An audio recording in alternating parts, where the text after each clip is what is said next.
Ready? Okay. I guess so. Okay. I'd like to start the meeting, and would you please join me in saluting the flag? I pledge Allegiance to the flag of the United States of America and to the republic for which it stands, one nation, under God, indivisible, with liberty and justice for all.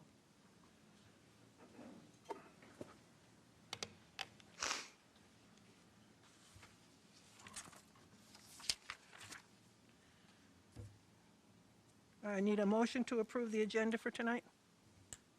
Tracy and Dave? Any discussion?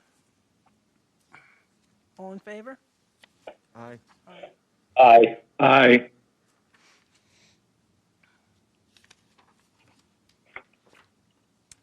Okay, we have open forum. Okay, let me check my email.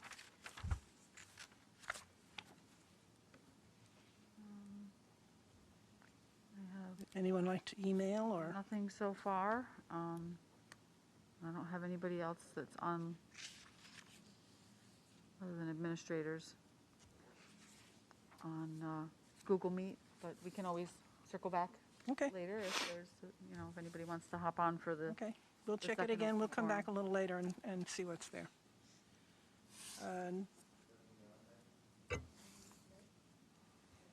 Presentation. I'm going to turn this over to Brooke.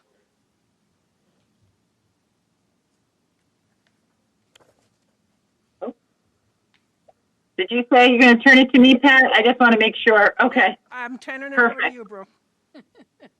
All right. Thank you. So I'd like to introduce Kendall Fritz. She's our K-12 school counselor. She'll be presenting our K-12 guidance plan tonight. She has worked very hard and diligently with our school counselors to develop and manage this plan. This plan is kind of a living document and will be reviewed every year. So thank you, Kendall, for all your hard work, and we look forward to hearing your presentation. Thank you. Thank you, Brooke. Thank you, everybody, for having me here tonight. I believe that this was supposed to happen last spring, but other things were in store, so here we are to discuss it tonight. The Comprehensive School Counseling Plan is for all of us school counselors, also known as guidance counselors, so you might hear about it in other districts referred to as the guidance plan, but this is the school counseling plan. So first I'm going to get started with a little bit of the history behind why it is that we are developing this. So New York State does require that all districts complete a comprehensive school counseling plan annually to address the strengths and challenges of their program. This became a requirement of all New York State schools in July of 2019. So as the K-12 school counselor, this really fits perfectly into my role because I get the chance to be in every building, whether it's helping with kindergarten screening or helping students apply to college. So I'm fortunate enough to really see what we as school counselors are doing at every level. So it makes sense for me to be the one to collaborate with everyone else on our team and really get together and see what it is that we're all doing, what can we do better, what can we change, and meeting annually with a bunch of folks that really contributed to this, not just us school counselors, to make sure that we're providing the best possible plan to our students. So to give you a little bit of GCS history with the plan was actually drafted in the year before I started, 2018-90. There were ideas as to what folks wanted this plan to look like, but when I came on board, we finalized it last school year to meet the requirements. So let me tell you a little bit about what those requirements are. And these are straight from New York State's website. You can look it up and see what it is that they require. So they do require that we develop a district-wide and building-level comprehensive school counseling plan, which set forth the manner in which the district shall comply with the requirements. So kind of what are we doing, where are we doing it, and how often, things like that. Another piece of the plan is that district and building level plans shall be developed by or under the direction of certified school counselors and updated annually, available for review at the district offices and each school building, and made available on the district's website, which it is posted to our site. So moving on for a little bit of history.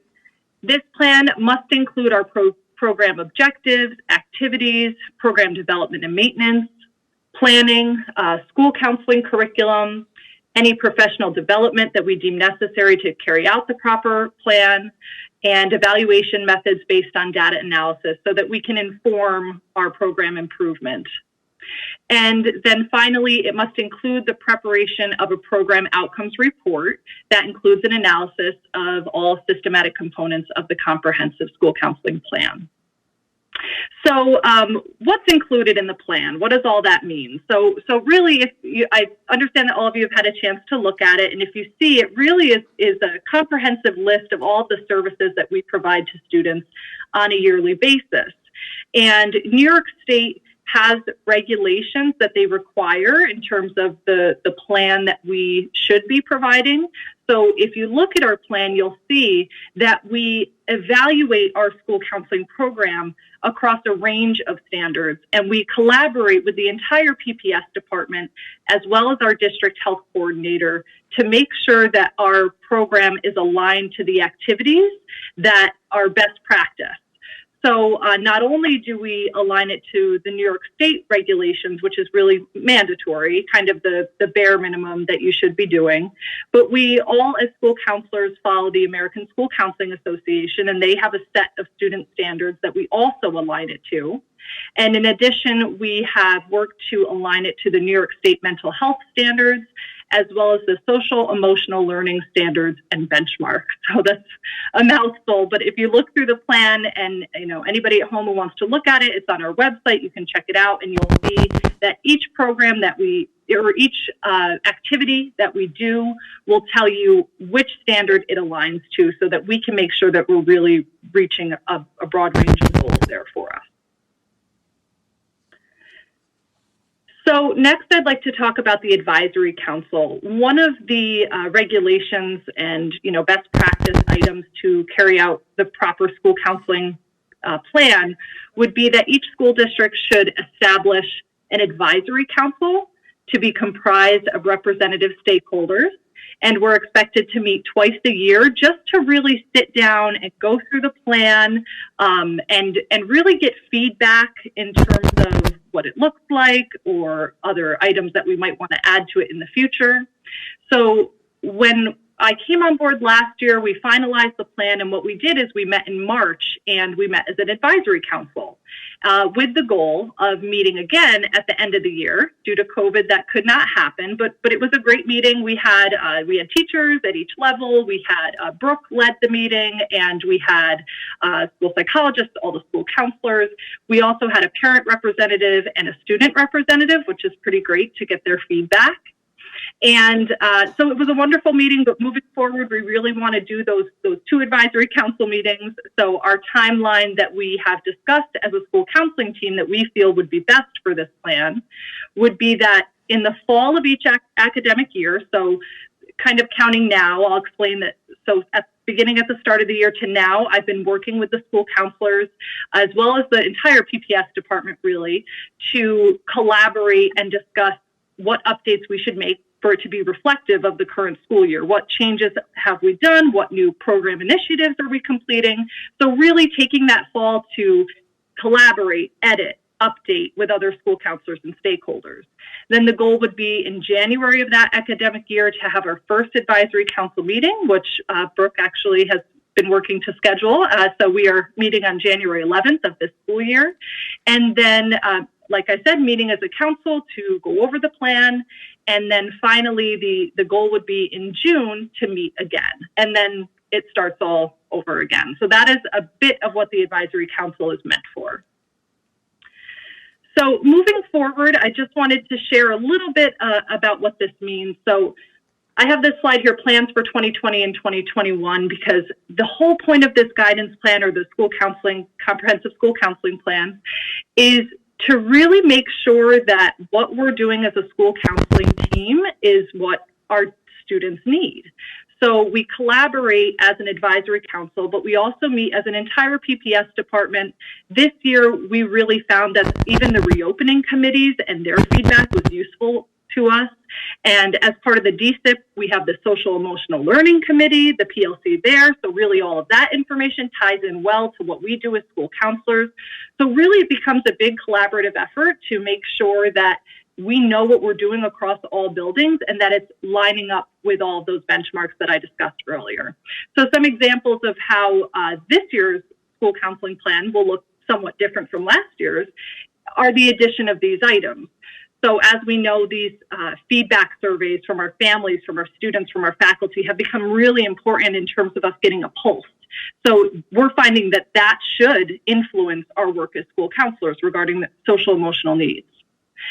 In addition, our PPS department, which includes all school counselors, will be working with Dr. Jennifer Bachant. We've started working with her, and we're going to continue working with her to create a student social emotional learning screener, which really narrows down at each level what students need, where they should be at developmentally, so that we can really fine-tune our focus on classroom lessons and resources for kids.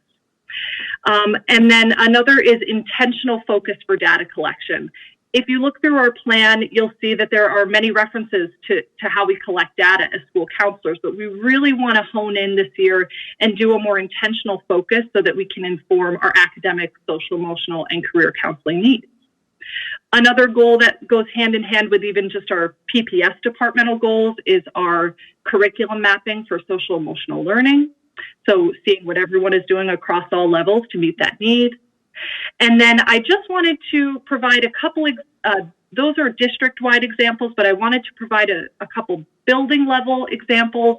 I met with the school counselors this week, and we really wanted to kind of get an idea of what would be best to focus on. So at Scott M. Ellis, Melissa Esanison really has some wonderful needs assessments in place. So she will survey the teachers to get a pulse on what the teachers are looking for in terms of school counseling curriculum lessons.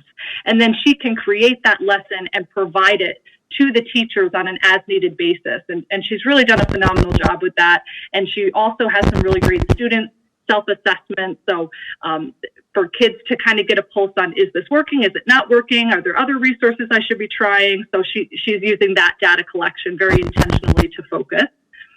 At the middle school level, we found through our faculty and student surveys that mindfulness could be really ramped up. So one change you'll see is that while we always do a mindfulness curriculum with sixth graders, Jennifer Perella, the school psychologist, started that.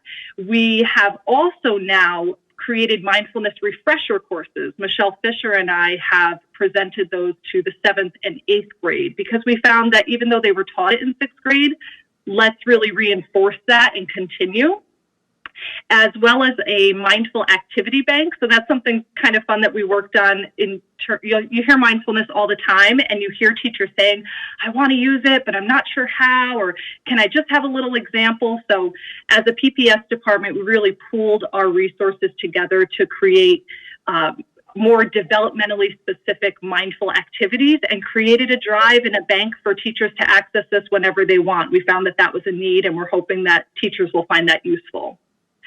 And then finally, at the high school level, we're really hoping that the NCBI, or the National Coalition Building Institute, that really comes out of a need for more instruction on diversity and equality, and that really does go hand in hand with our work as school counselors. So we're hoping that our involvement in that at the high school counseling level will really positively influence our future work. So those are just some examples of where we stand for the future of our school counseling plan this year, and a little bit of the history behind what the comprehensive school counseling plan is. So I thank you for your time and welcome any questions.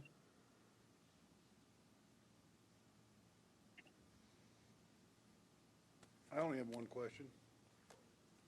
Sure. Kendall, can you hear me?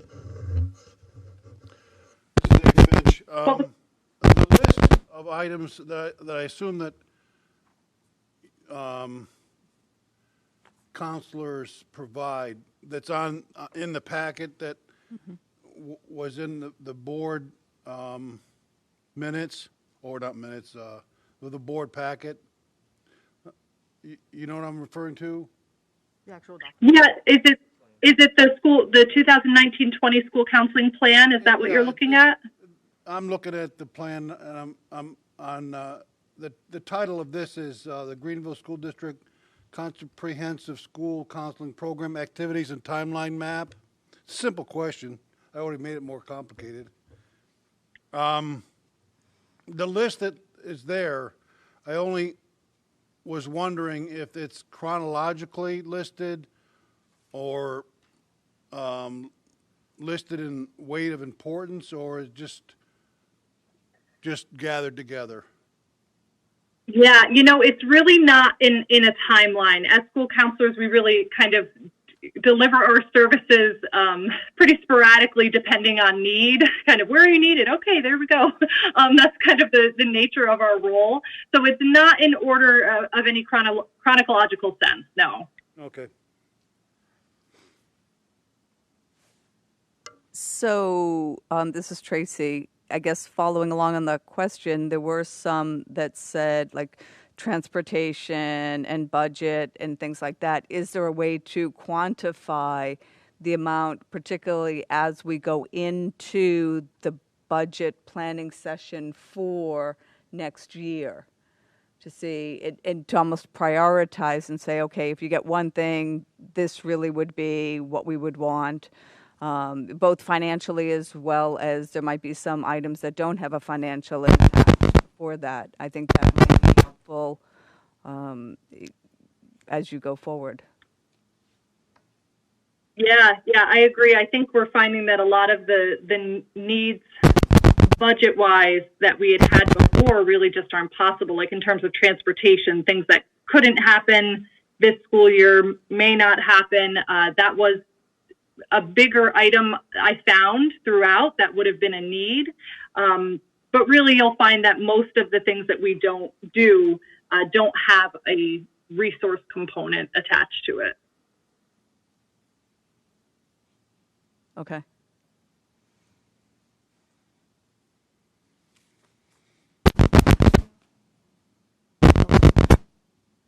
I forgot to hit record, so I'm going to do it now because it'll tell you all. Aw, Okay. glad it wasn't my job. Do it all over. This call is now being recorded. Opted not to do it in the middle of her, her presentation. Okay. Thank you, Kendall. Thank you, Kendall. Thank you. Thank you. Thank you so much, everyone.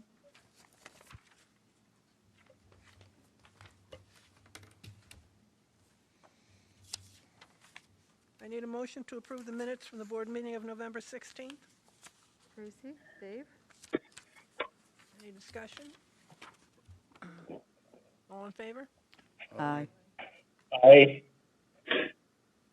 I need a motion to approve the finance reports for the month ending November wait a 30th. second. I just need Duncan on that one. I didn't hear him.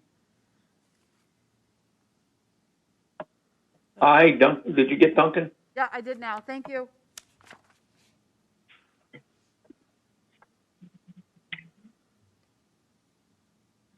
Okay, I need a motion to approve the finance reports.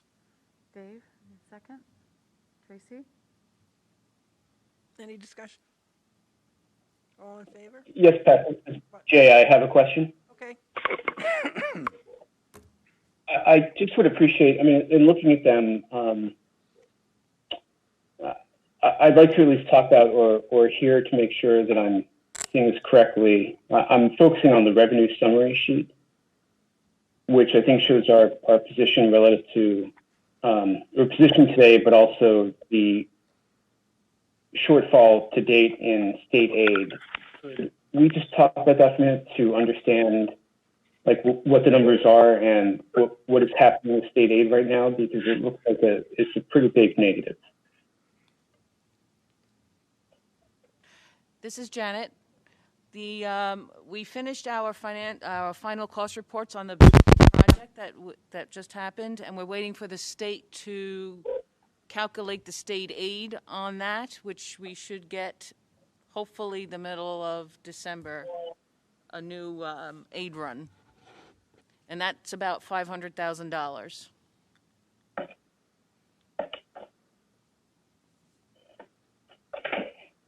Okay, so do you anticipate then when that comes in, I know the other numbers will change by the time that comes in, but do you think that we'll still show a negative?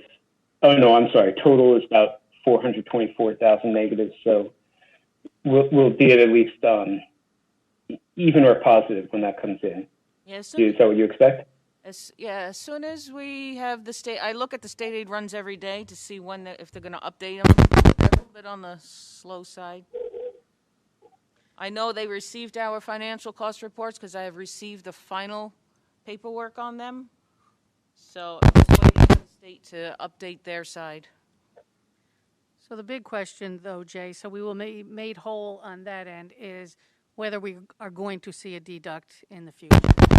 So listening to the governor today, he is still pausing his decisions based on any federal stimulus money that comes. He doesn't want to see school districts or other entities lay off if a month later or 2 months later they know they and then districts and others have drastic decisions at that time. So based on the federal stimulus, he is going to make a decision then what, if anything, school districts will be cut. So we are still on a holding pattern. We have still held a lot of expenditures and not spent in preparation that there may be a cut to be able to weather any storm. So that's still, we are still waiting on the governor for that.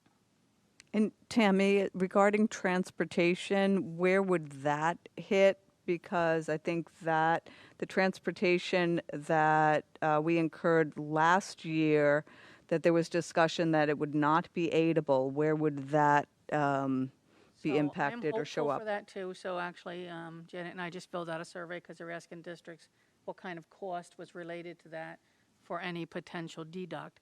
So right now they're saying we will not get that aid because the law states that we are not entitled to that aid the way the law is read to qualify for transportation aid. I am hopeful that they will make whatever law or whatever agreement that they have to make school districts whole. So that's a wait and see also. And do we know the figure, the total, what impact could be? I do not. Do you have Ballpark. sense? Would be the.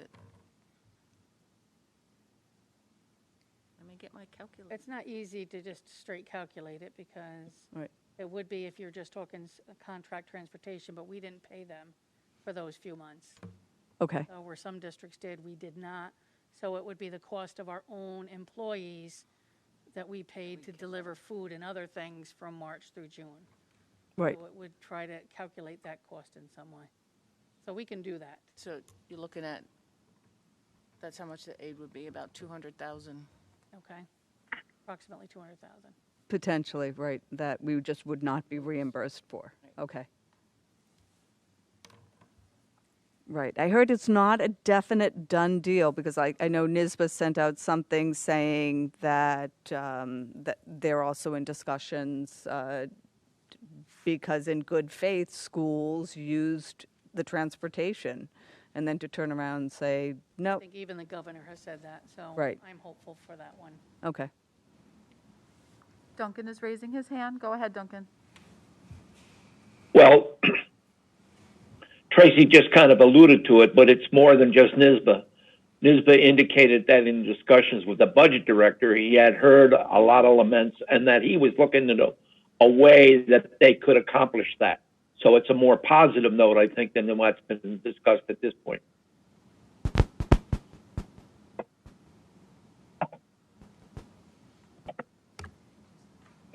Connected himself. He'll be back. Anything else? Did we get a motion? Yeah, we just have to wait for Duncan to get back on. Okay. There he is. Okay. Yeah, now we have to. Okay, all in favor? Aye. Aye. Aye. Aye. And I just need Duncan. Okay, thank you. I need a motion to accept the Committee on Special Education recommendations. Tracy and Eric. You?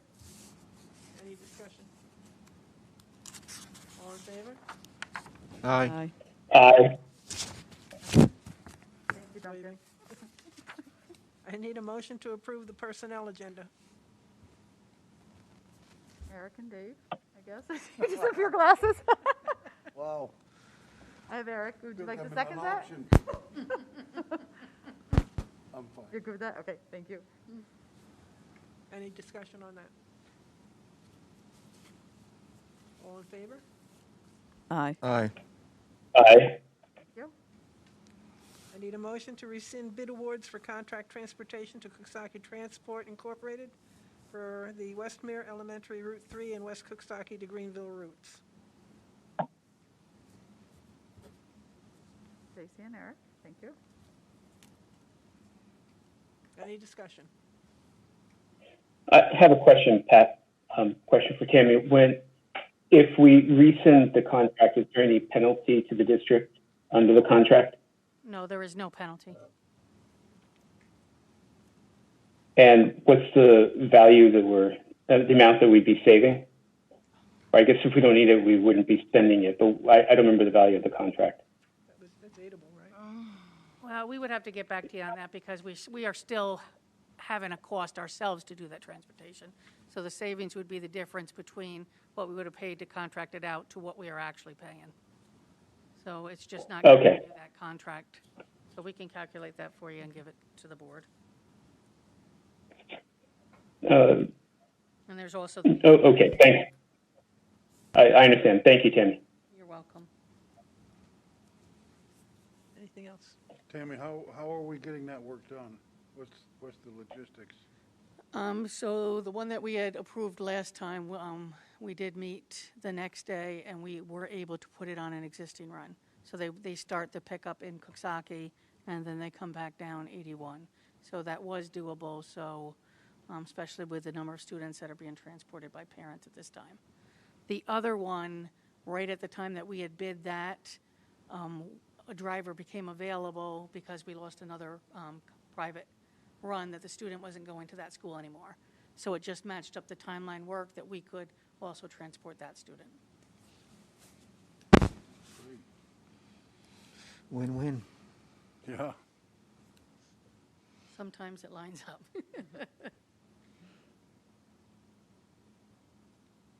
Okay, all in favor? Aye. Aye.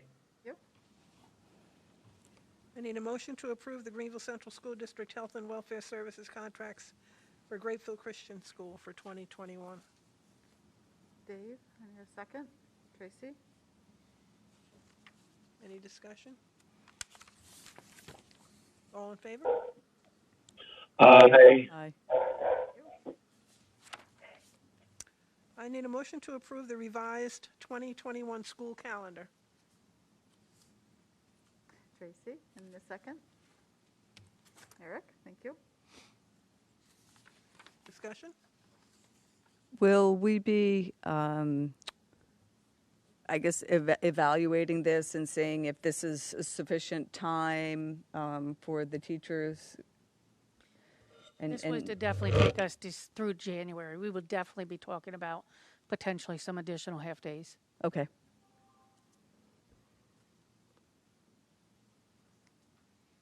All in favor? Aye. Aye. Aye. Aye. I need a motion to approve the intermunicipal tuition agreement between the Greenville Central School District and Caro Durham Central School District for 2021. Tracy, and your second. Eric, thank you. Any discussion? All in favor? Aye. Aye. Aye. Thank you. I need a motion to approve the New York State Education Department submissions for the renovation of 2 classrooms at Scott M. Ellis Elementary School. And Tracy and Eric.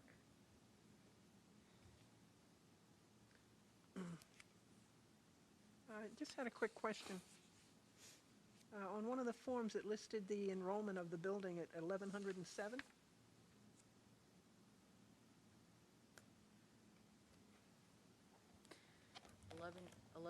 Yes. 1,100, oh, of that one building? It's not that one building, that's closer to what our overall That's K overall. Total enrollment is. Yeah, but I know, but this is just for the elementary building, right? I will look and see if they were looking at K-12 enrollment or just for that Okay, specific. because it says And if 1107. needed. I know Okay. they're talking about the K-12 BOE. elementary school. Okay, we'll make that correction then. Okay. They're about 483, I believe, is elementary. Anything else? What would be the approximate timing for this? So I really don't know right now how long the review is at SED. Our goal was to get it in there. Ideally, if the funding and everything works, that we feel that it's okay to go forward, I would love to see it done over the summer. Okay. And would it be completed by the goal is to have it completed by the end of the September, summer? Okay. Absolutely. And to budget then the next two. So this is, I believe the budget is 99,000. Anything under 100,000 with a project gets aided the following year. Other than that, if it's greater than that amount, it gets aided over like your 10 years. So this is one benefit of keeping it at this level for a couple years until we use the capital reserve fund for a larger project.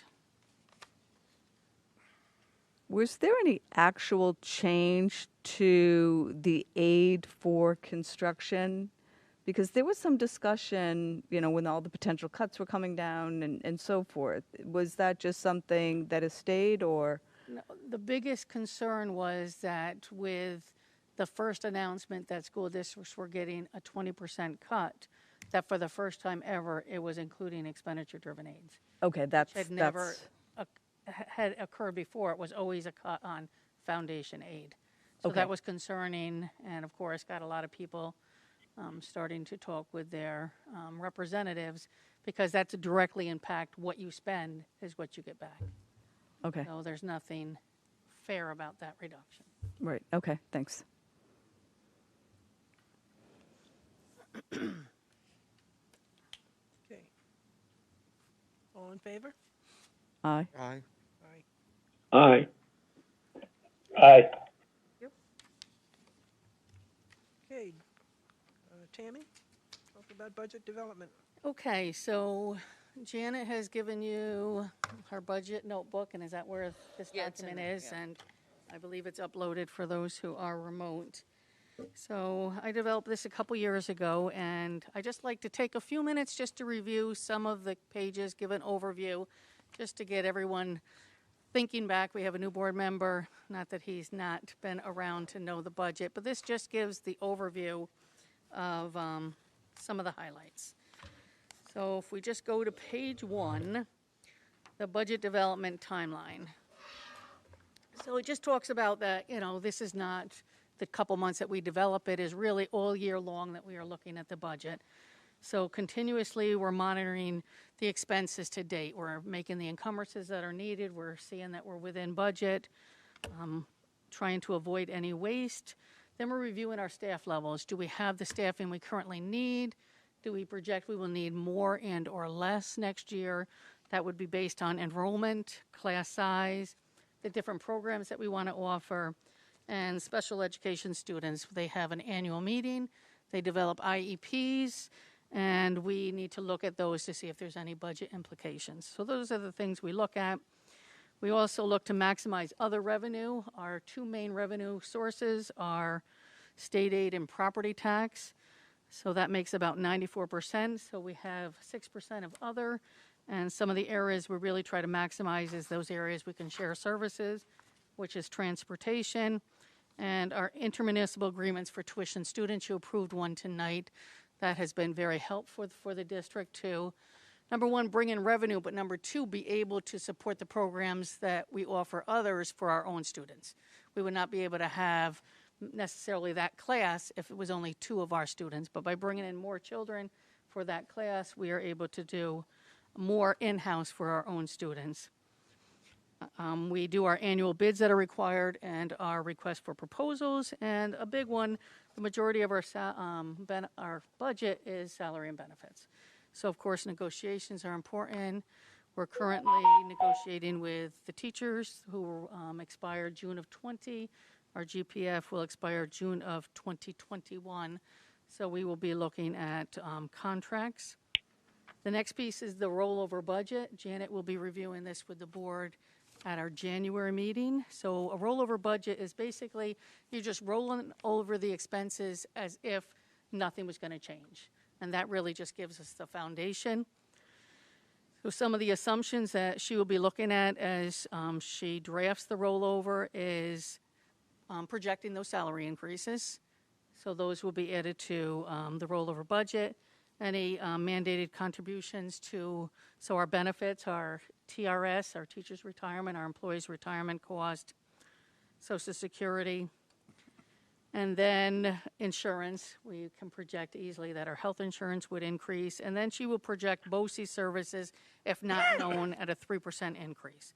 So again, Tammy? this is what she will present in January. Just a quick question with the rollover budget, because we had 2 positions that we did not hire for. So when we do the rollover budget, will those 2 position They salaries? will be included in the rollover budget. Okay, thank you. So the rollover budget is not the preliminary budget. It's not where, we obviously think we will be. So then Janet will start to work on the preliminary budget. And the board adopted the timeline, our budget calendar, which really looked at all of the dates, and these are listed here when things are due to Janet and myself from the principals, from supervisors, and so we start to get their requests and their needs. So that is what we start with the rollover, and then we start to either reduce or add to those codes to start to build the preliminary budget. If you look at the bottom of page 3, some of the considerations. So right now we know that TRS, there's a proposed increase of 0.47, and ERS 0.3, depending on tier. We've already talked about that we are negotiating salaries, so that's a consideration that we have to think about. The health insurance increase, state aid and potential reductions. So I talked about the stimulus money. Hopefully when we're talking about this in January, when the governor has given his estimates out, we're going to have a better idea of any federal stimulus and what they are projecting for aid for the following year. And then property tax cap, it's always important for us to stay under the tax cap. We will do those calculations, and there will be 1 additional solar pilot that it will be added this year. So our next pages are different appendices, so just to review those quick. If you look at the page 5, it's New York State Uniform System of Accounts. So all school districts have the same accounting system, have the same codes, so that when they're submitted to the state, they know them. So we have 7 funds. So general fund is the one that we are creating the budget for. But on top of that, we have special aid, which is really your federal funds, capital fund, debt service, food service, extracurricular, and trust and agency. But again, for the purpose of the budget, that is the general fund. And then the uniform system of codes. So the first 4 digits, and Dave, you had asked the question tonight, this is where it falls under. So right here you see listed the first 4 codes of any budget. If it's 1010, we know it's the Board of Education. If it's, did you try to say something, Jay? No, Duncan. Duncan. No, I don't have I'm sorry. I was saying Kate, my daughter. Excuse me. That's okay.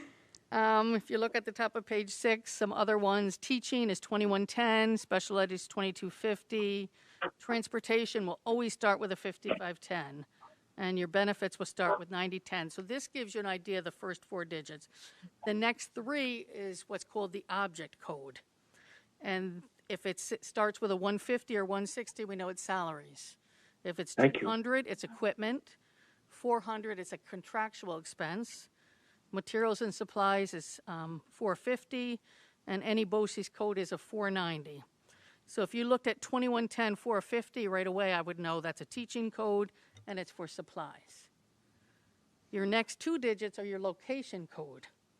If it's for a district expense, it's 05, buildings and grounds 07, elementary school 01, middle is 03, high school 02, transportation is 04.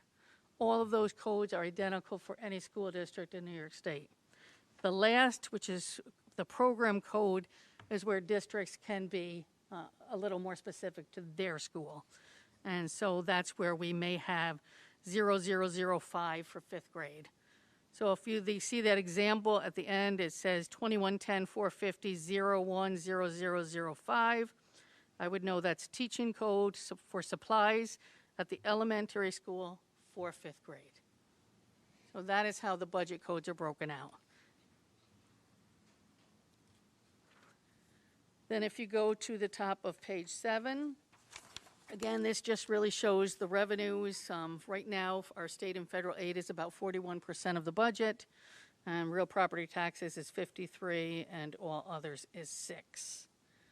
And if you remember last year, under ESSA, Every Student Succeeds Act, the requirement was to break school districts even more by buildings to make sure, to be transparent, but to really make sure, and this is really your bigger districts like Troy that has so many elementary schools, that they are all equitable.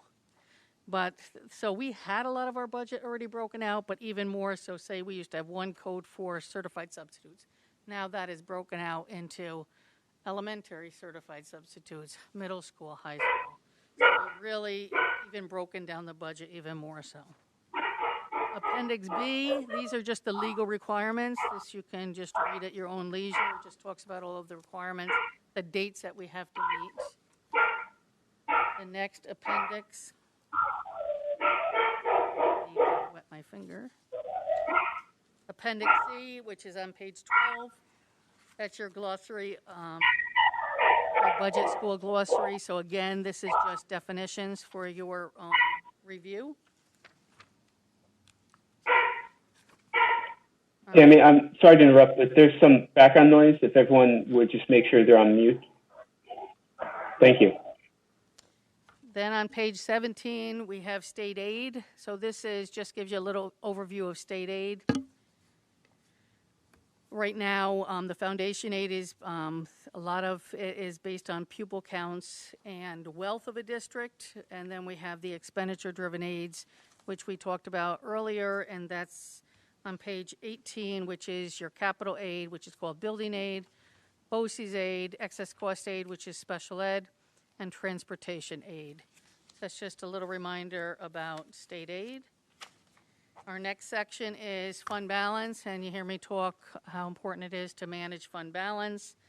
So under our restricted, you'll see it halfway down the page. These are our current amounts that we have in our reserve accounts.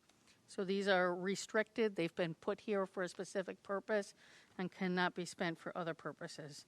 So you'll see we have workers' comp, unemployment. We have 2 reserves, one for employees' retirement, and if you remember, TRS was new 2 years ago that we were finally allowed as a school district to set funds aside. We have a reserve for employee benefits and accrued liabilities and capital reserve. So those are reserve funds. Then we have what's called the assigned appropriated fund balance, and this is the amount we talk about every year that we are going to take from the school year that's ending, and we are going to carry that over, and we are going to put that in the new budget.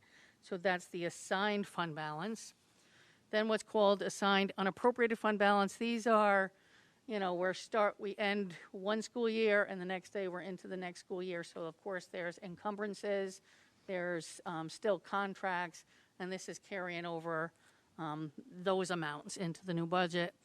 And then there's what's called the unassigned fund balance that you're allowed by law to have no more than 4%, and we ended last school year at 3.97. So the importance, I talk about it, that reviewing the fund balance, starting right now and all of the months to make sure we are on track. I can't stress enough how important it is for the encumbrances to be correct so that you're not spending the same amount of money more than once. Estimating revenues, which we look at monthly, and then year-end accruals.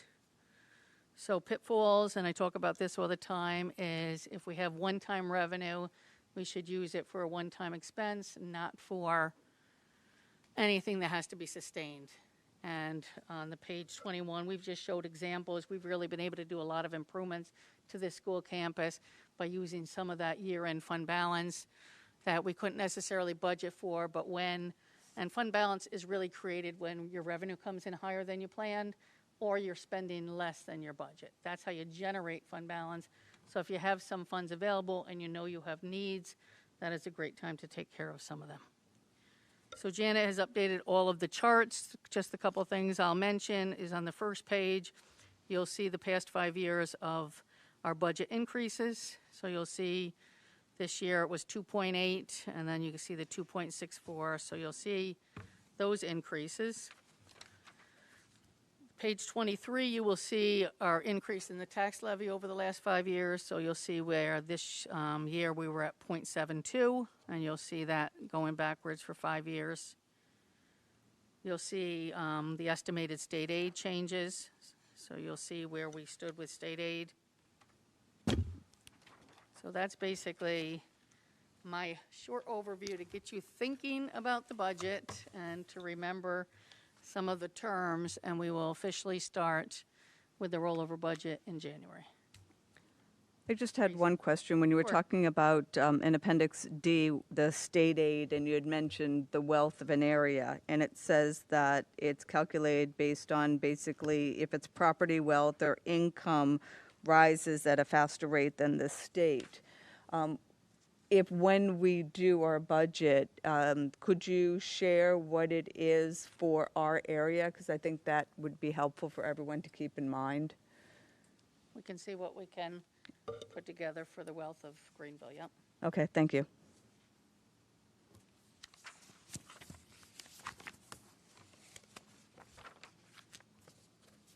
Any other questions? Yeah, Tammy,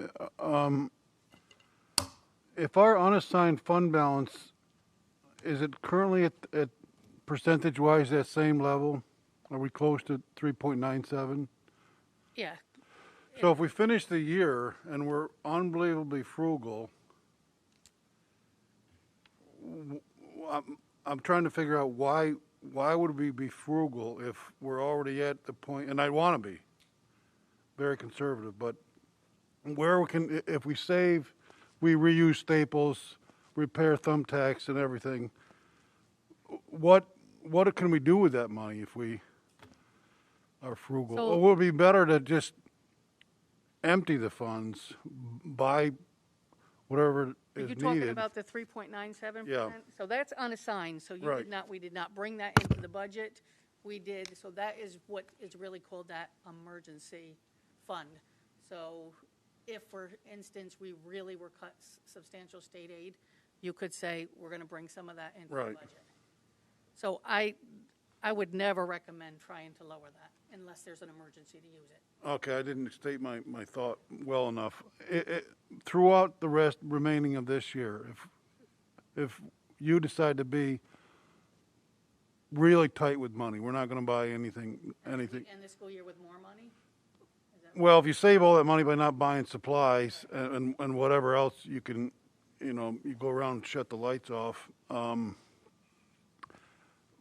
Does that philosophically make any sense if we can only roll over so much money?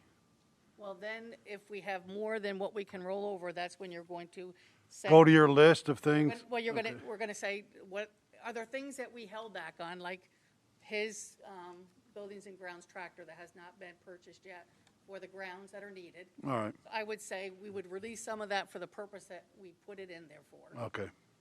Same with the supplies, we would say, let's get us set for the next year, knowing that next year might be hard and we may not do the spending then. We would look at our reserve funds, where do we want to put that will help the budget again, if we expect increases in TRS, ERS. So that is what we would manage. So, Manage it. the budget for this year I thought was pretty good because last year's budget was pretty good.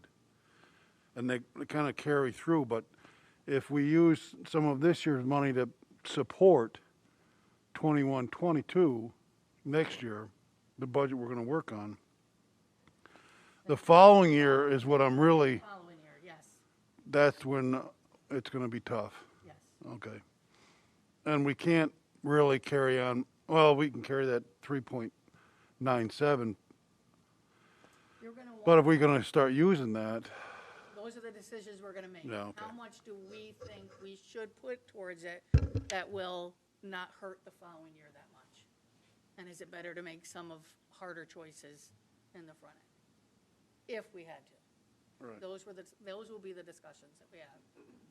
as the budget, as we start to see what it really looks like. And I appreciate the budget code explanation. When I was working, I was only interested in one code. It was timely that you asked that question, knowing Yeah. that it was going to be in this booklet.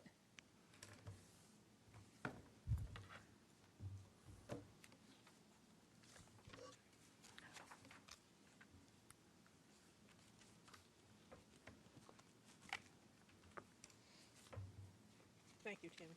You're welcome.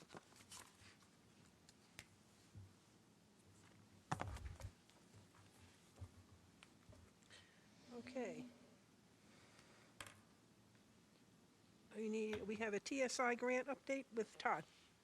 Good evening, everyone. I want to take an opportunity and provide an update on TSI, Targeted School Improvement, and the process of school improvement. So as a reminder, last month, Nancy Andrus from CASDA joined us at the board meeting and shared an overview of the final reports that were done for both the middle school and the high school buildings. So since that time, the principals, Mr. Reeve at the middle school, Mr. Ward at the high school, have worked with their individual building level teams, their teacher leadership teams, to look at the final report that was put together from our site visits, to data, and look at our district goals to work on individual building plans called school comprehensive education plans.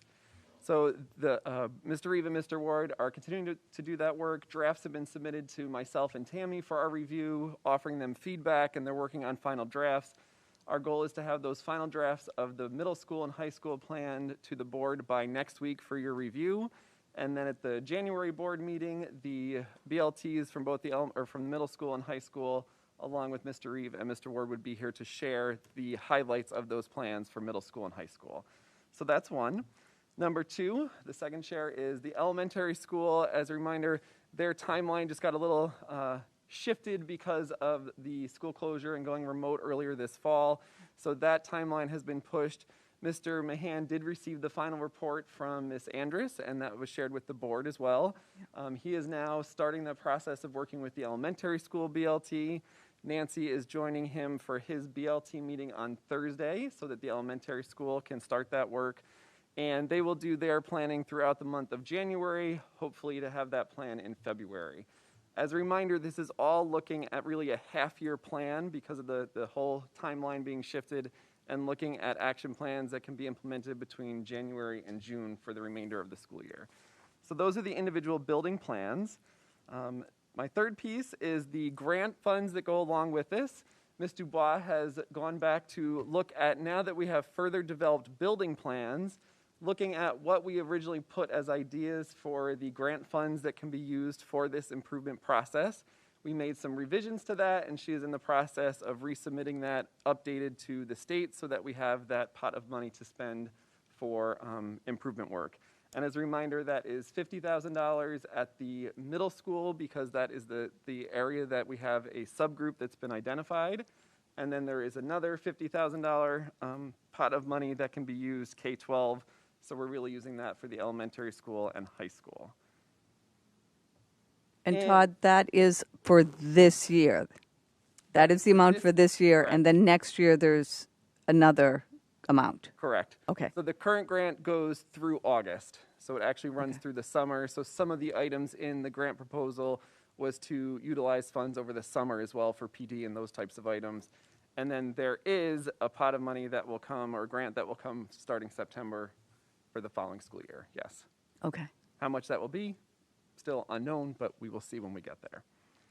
And then the last piece I want to share, this came from a question also at a previous board meeting. Because we are identified for the special ed subgroup at our middle school, making sure that in this review process and school improvement work, we take a moment to look at the specific IEP process. So this is something that we've worked on with our specialist from Questar, Melissa Macaluso. So we took this as an opportunity and have asked her to do a review of a random sampling of IEPs from across the district. So she is working on that and will be submitting a final report that I will review with Brooke Van Fleet as special ed director and Tammy. She's putting together that data and then also giving us some main recommendations around IEP goal writing and that process so that we have that as part of the school improvement work. So Again, just wanted to give a little bit of an update as we continue working through this process. Definitely more at the January board meeting, as we'll have the presentation of the building plans for middle school and high school. Yes. I just had a question. It seems like we're struggling a little bit to get parent feedback or parent involvement. I think that did mention at the elementary school that there were 8 that had signed up, but only 1 showed up. And thinking about it, and it was just an idea that popped into my head, that when we do focus groups, if a third party does it, there's usually a stipend. There's an amount associated with it. And so is that a consideration to help entice parents? I don't know if it's a $25 gift card or something like that. Maybe that is something we can consider, because I know that when I was recruited to do focus groups, I was paid, for whatever hour of my time. So I throw it out there. I don't know if that's an option of using the grant funds. I know in talking with Nancy too, outside of the land of COVID, she had talked about in her past experiences, it would be invite people in, and we'll get you coffee, and just making an experience. So even that piece of it is missing. So I think that made it also a little bit more challenging. Right. Is it timing? I mean, if anything, I would think the remote would be easier to do, but I don't know. We offered multiple options. I offered an open-ended, I will set up individual one-on-one if you can't make this specific time. We can't find opinionated parents. I mean, come on. I wouldn't know anything about that.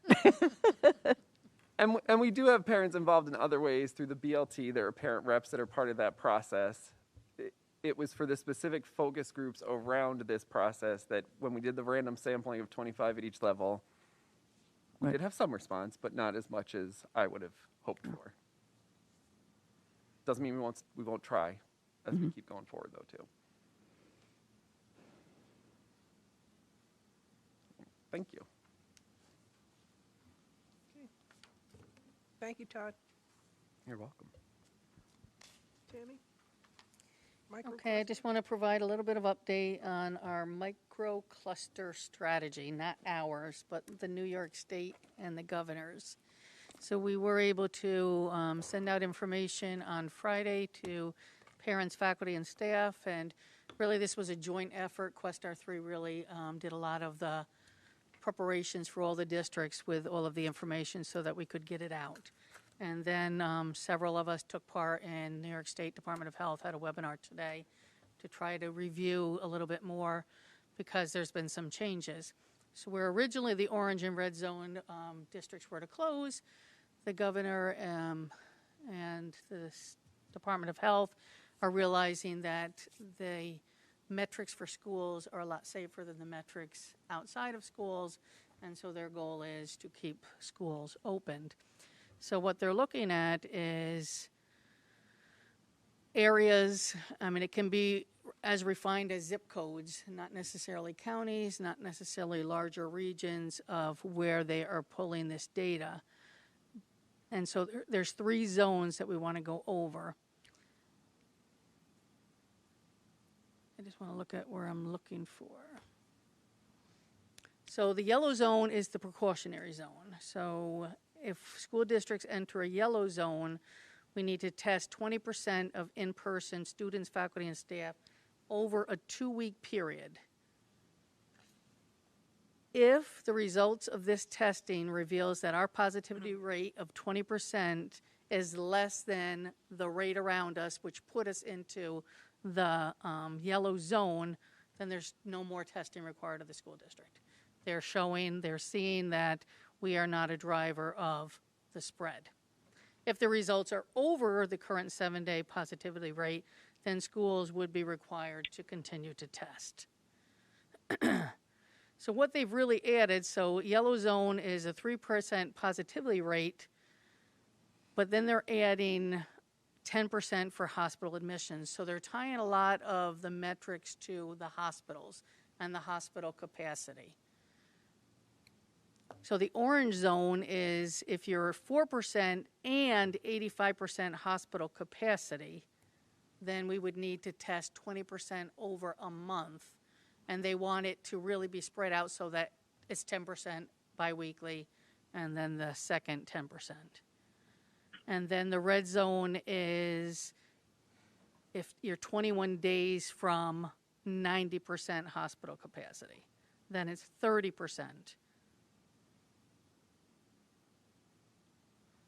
So we're working with, Questar 3 has filed for limited service laboratory to be able to support Rensselaer Columbia Green Schools, so they would technically be the laboratory. Greene County Department of Health has plenty of the test already. They believe all of Greene County could go through a cycle 3 times. That's how many tests they have stockpiled that the state has given them.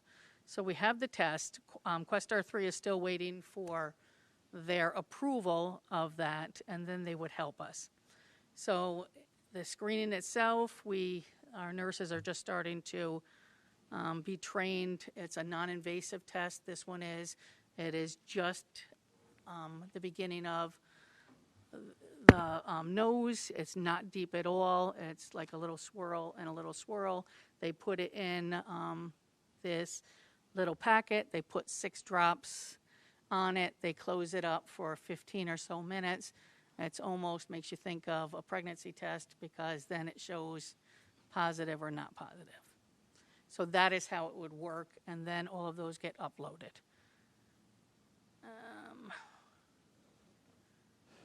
So we sent the information out. We will actually be sending a consent form for parents to let us know if they consent to this testing on site. Again, it would be by our school nurses. It would, so it would be our medical employees. Any questions? That's a lot. And we're learning every day. And we are not in any zone right now. Let me state that right now. Yay! Hooray. So he did list 3 areas today, but we're not, I should have written them down, but they were not in the Capital District at all. So what would happen if a parent doesn't consent? Their child would not be tested. Are they still allowed on campus? As of this point, they would still be allowed. We have not received any information at this point that they would not. If we don't have enough to test, then we would have to go remote. But it could skew the sample size. You know, if the whole point of testing is to get an accurate representation of what the interior composition of the school is, and I don't know, I'm making up a number, 10%, says, no, I'm not going to participate, it just defeats the purpose. Like, it's... Well, since we would only have to test 20%, I think we would get more than 20% that would agree, and I think that would be a great first sample. Right. To be done over the first month, and then we don't even know if we would need to test beyond that. So I wouldn't not worry random. about that yet until the state gives us more information, until the state says we don't have enough. So if I then go a second round and I'm testing the same people, then I would have a problem. I think the first 20%, regardless, is random. But I anticipate more people would be in favor of it. We'll see. We'll send that out this week.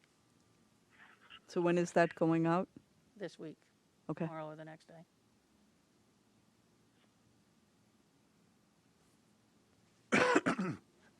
Effort to keep Hello. it open. Yep. Did you respond to Lynn Costello's answer or question? Yes, I did. Well, that was the same question that Tracy just asked, so I don't have any information. I'm not sure that it was. She talked about it not being a random sample, not being statistically valid, or a non-random sample not being statistically valid. At least that's the way I read it. Right, that's what Tracy just asked. Right Tracy? now, I don't have anything. I thought you asked about the number if you don't get enough volunteers. That's different than the question Lynn Costello asked. No, But if you guys don't understand that, that's okay. Forget it. Go ahead, Jay. Thanks. I have a few questions. For starters, Tammy, you said that the consent form is going out, I think, tomorrow or the next day. What will be the deadline for return? In other words, when will you know what the actual consent rate is? I would probably give them a week to provide that, and we would continue to ask as needed. Okay. And do you have any preliminary feedback from the teachers or staff? I mean, if it's 20% testing of all students and staff, including teachers, what's the process with getting their consent, and what feedback have you had so far? We will just be randomly selecting our staff. I will be talking with the units on that. They don't have So to sign out. talking with, you mean talking with the union about how consent would be requested or given? How we would randomly pick them.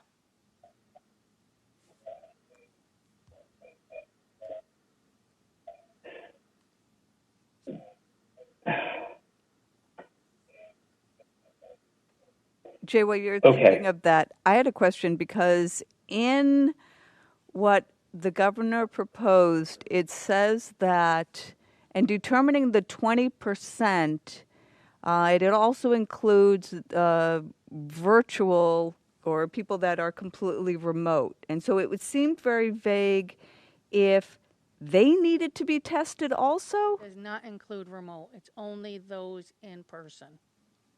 Okay, so then it would be, I don't know, if we have 600 students and faculty, I'm just making up numbers. To about 260 over two. I mean, we had it narrowed down less than 10 a day. Okay. So it does not include. Okay, thank you for clarification. Tammy, I think you said that there would be enough tests available, I think, free from the county for us to go through 3 cycles of testing at 20%, right? Well, that's what they have currently. I would expect if we had more tests would become available. Do you know, if we weren't able to get them free through the county, do you know what the cost per test would be? No, I believe that we would have them free from the county. Okay, and in terms of the triggers to make us have to start testing, can you explain a little more how that works? So is it if any one county that comprises our district hits the metric, then we have to test the 20%, or is it something different? I don't understand exactly what they are going to use to define as their area. They call it zip code, they call it a census tract. They are looking at different metrics, so they're not looking at all of Greene County. So it could be Greenville has an issue and a neighboring district may not. So they've talked about, they're refining their data that much. But it is pulling in on hospital admissions too. When we talked I was on the Department of Health, Greene County. Today, we are a county that does not have a hospital. What does that mean? Are they looking at Columbia County for us? So even Greene County Department of Health does not understand exactly what metrics they're looking at.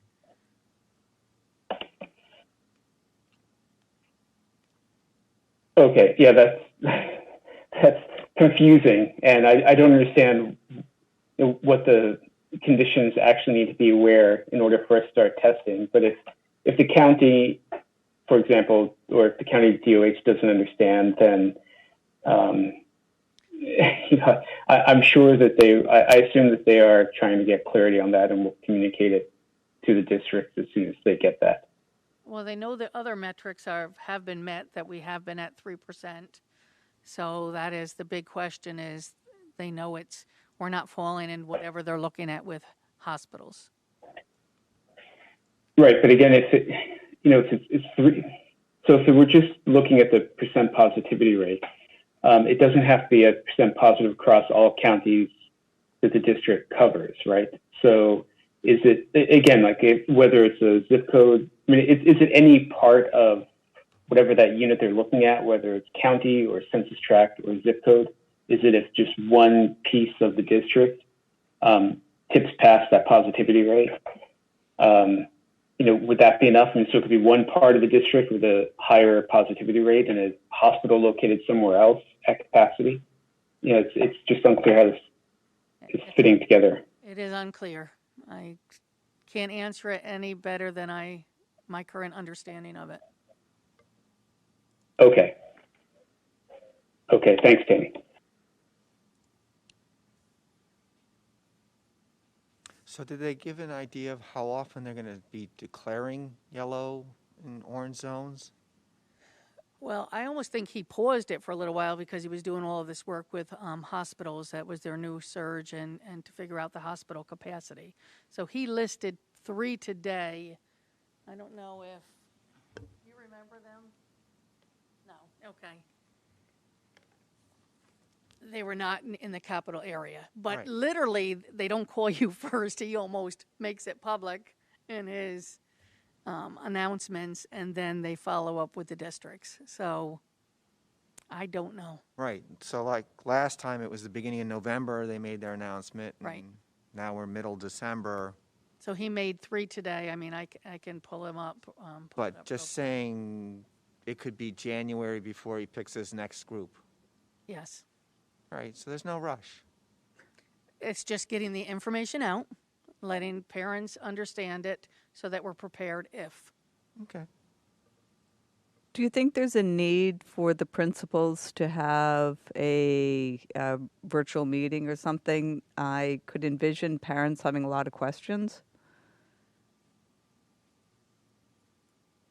We can look at it.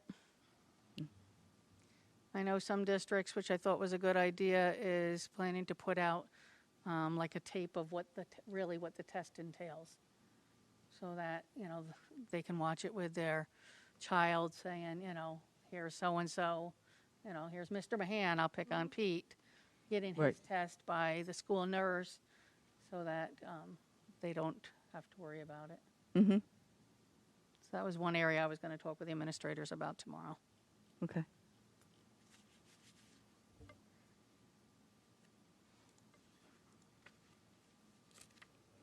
Day by day.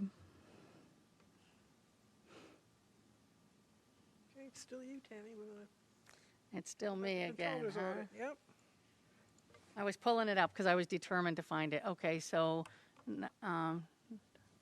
Genesee County, Rome, Utica, and Oneida County. And Niagara Utica, huh? County. Those were the ones that were listed today. Really? That's interesting. Okay, so those have made the yellow zone. Go them. Comptroller's audit, this is just informational. I'm not sure if all board members received a copy.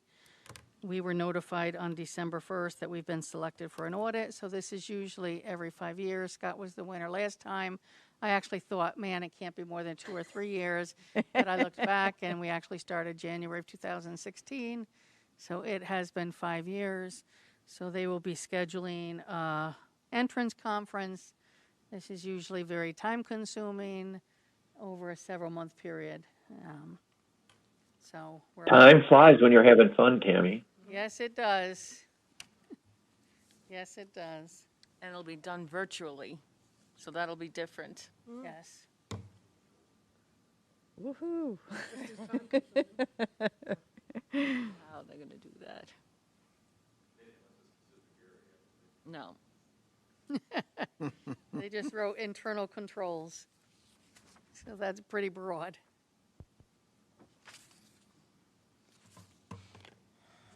Okay. Okay. Schedule them to meet with the resource officer and let him take it from there.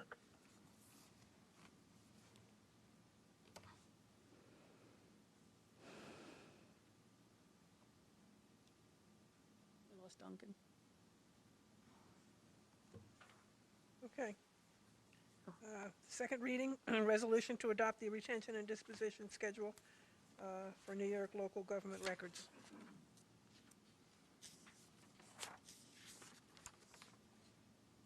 Has there been any questions on that or discussion?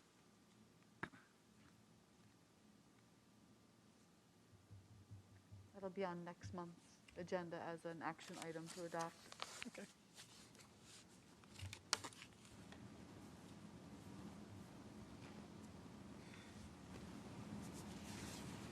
Input items for discussion at a future meeting. Any suggestions?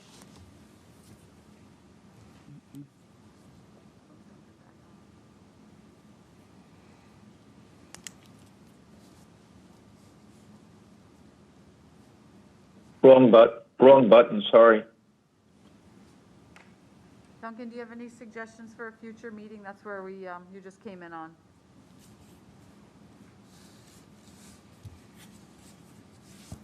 No.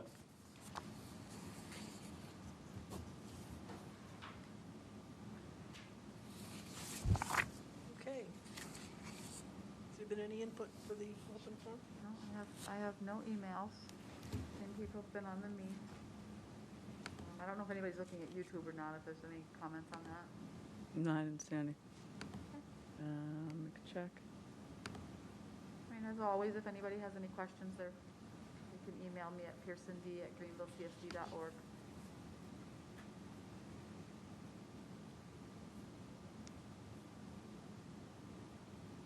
Okay, then I'm going to ask for a motion to adjourn to executive session. Go ahead, Dave. Tracy? After executive session, we will rejoin this meeting, and there will be no action taken.